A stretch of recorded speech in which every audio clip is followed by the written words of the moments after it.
President দিয়ে রাজস্ব কি কোদাল নিয়ে মাটি খনন করতো, মাটির বহন করতো, তাহলে তারেক দিয়ে কি এখন মাটি কাটে? দেখা যায় গণতন্ত্রের সিঁড়ির কাছে তারা নাই, তারা দলীয় তন্ত্র কায়েম করে। এগুলা বাংলার মাটিতে চলতে দেওয়া হবে না, মেনে নেওয়া যায় না। এই কারণে আমি সরকার প্রধান হইতে চাচ্ছি, এই কারণে আমি ভরসা হারে ফেলছি। আমি সব দলের উপর ভরসা হারে ফেলছি, বর্তমান সরকার প্রধানের উদ্দেশ্য ভরসা হারে ফেলছি। রাহিম, প্রিয় সাংবাদিক ভাই, আপনাদের ক্যামেরার মাধ্যমে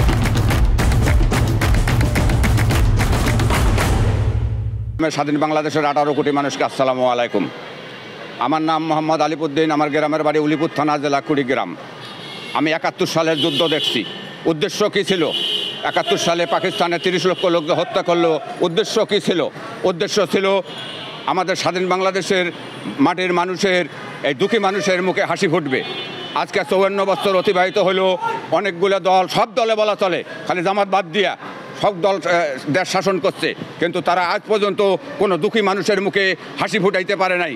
আমি রাস্তা দিয়া দেখলাম, হাঁটতে থাকি, দেখি একজন বয়স্ক মানুষও রিক্সা চালায় এবং ফুটপাতে অনেক বয়স্ক মানুষ শুয়ে আছে, তাদের মুখে কিন্তু হাসি ফোটে নাই। এই যে মনে করেন কিছুদিন আগে ছাত্র ভাইয়েরা নাকি দেশ স্বাধীন করলো, তারপরে তার কারণে ডক্টর ইউনূস চেয়ারে বসলেন, সেও দেশ পরিচালনা করলেন 1 বছর। আমি যদি ক্যামেরার মাধ্যমে স্বাধীন বাংলাদেশের 18 কোটি মানুষকে প্রশ্ন করি, তারা কি দুঃখী মানুষের মুখে হাসি ফুটাইতে পারছে? পারে না। এই কারণে আমি ভরসা হারে ফেলছি, আমি সব দলের উপর ভরসা হারে ফেলছি, বর্তমান সরকার প্রধানের উদ্দেশ্য ভরসা হারে ফেলছি। এই কারণে আমি ভাবছি, আমি যেহেতু গণতান্ত্রিক দেশের একজন নাগরিক, এই দেশ পরিচালনার ক্ষমতা আমি নিতে চাই। স্বাধীন বাংলাদেশের 18 কোটি মানুষ যদি তত্ত্বাবধায়ক সরকারের জন্য আমাকে 3 মাসের জন্য ক্ষমতা হস্তান্তর করে, তাহলে আমি 90 দিনের মধ্যে এই ক্যামেরার মাধ্যমে স্বাধীন বাংলাদেশের 18 কোটি মানুষের ঘর ঘর বার্তাটা পৌঁছে দিতে চাচ্ছি। প্রত্যেকটা দুঃখী পরিবারকে আমি 5 লক্ষ করে টাকা দেবো, আরও দিতে করতে পারবো। এই যে কলম চোর, এই যে কলম চোর খোঁচা মেরে প্রত্যেকটা সরকারি অফিস ধ্বংস করে দিতেছে, এই কলম চোর মুক্ত বাংলাদেশ আমি ঘোষণা করব। তারপরে এই যে বিচারে 1000 বছর চলে যায়, 10 বছর চলে যায়, 30 বছর চলে যায়, কেউ মামলার কোনো বিচারপতি মামলার সমাধান দিতে পারে না। একদম আইন যদি আমাকে সময় মতো রক্ষা করতে না পারে, এই আইন দিয়ে আমি কি করব?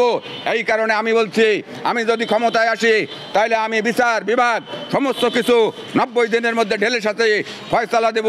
এই ক্যামেরার মাধ্যমে স্বাধীন বাংলাদেশের 18 কোটি মানুষের ঘর ঘর আমার প্রাপ্ত না হলো, সবাই আমার এই ভোটের মাধ্যমে, এই মোবাইলের মাধ্যমে ভোট দিয়া আমাকে ক্ষমতায় বসার জন্য আপনারা সুপারিশ করবেন। আমি আপনাদের পাশে আসি, থাকবো ইনশাআল্লাহ।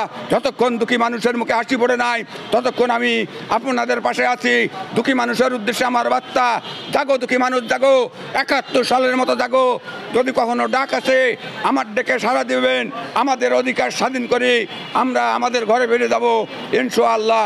আজকে 54 বছর হলো, এখন পর্যন্ত উল্লেখযোগ্য কোনো দল জাতিকে কোনো কিছু উপহার দিতে পারে নাই। রাজনীতি দলগুলো বলে রাজনীতির কথা বলে, গণতন্ত্রের কথা বলে। এই গণতন্ত্রের বাহানা দিয়ে যখন ক্ষমতায় আসে, দেখা যায় গণতন্ত্রের সিঁড়ির কাছে তারা নাই, তারা দলীয় তন্ত্র কায়েম করে। এগুলা বাংলার মাটিতে চলতে দেওয়া হবে না, মেনে নেওয়া যায় না। এই কারণে আমি সরকার প্রধান হইতে চাচ্ছি। এটা থাক না আকাশে থাক, আমার প্রশ্নের জায়গাটা হলো প্রেসিডেন্ট জিয়া আর তারেক জিয়া এক কি না। আমি ক্যামেরার মাধ্যমে যদি স্বাধীন বাংলাদেশের 18 কোটি মানুষকে প্রশ্ন করে, প্রেসিডেন্ট দিয়ে রাজস্ব কি কোদাল নিয়ে মাটি খনন করতো, মাটির বহন করতো, তাহলে তারেক দিয়ে কি এখন মাটি কাটে? মির্জা ফখরুল ইসলাম আলমগীর কি মাটি কাটে?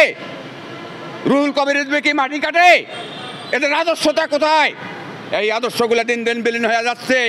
এই কারণে ওদের রাজস্ব চালু করার জন্য আমি ক্ষমতায় আসতে চাই।